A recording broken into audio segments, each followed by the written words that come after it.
Well, ceasefire, right, between the US, Israel, Iran. We're now maybe, I don't know, a day and a half into when it was initially announced. Without getting into the geopolitics of this, what are we looking at right now in terms of ocean freight and the Straits of Hormuz?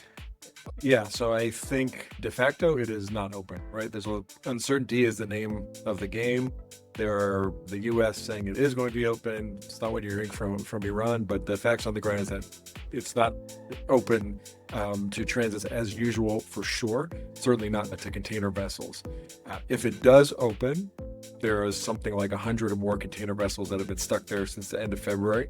A handful have actually gotten out. Costco moved a vessel, as is CMA CGM. These were in coordination with Iran and possibly, you know, also via payment to Iran. It's unclear. The rest of these vessels, if the strait does kind of open completely, which doesn't seem like an immediate likelihood, those vessels might go out, but they're probably a lot less likely to go back in. So in other words, even if it opens and carriers are able to get their vessels out of the Persian Gulf, they're likely not going to just start, doing usual, typical port calls into the region because of the uncertainty. They're not going to go back like we saw for the Red Sea. They're not going to go back in full until they know it's safe enough. They're not going to get stuck again. So that's kind of the story now. Again, a lot of uncertainty. Operationally, though, it's still really limited to volumes trying to get in or out of the Gulf, and in terms of operations, not really impacting the rest of the market.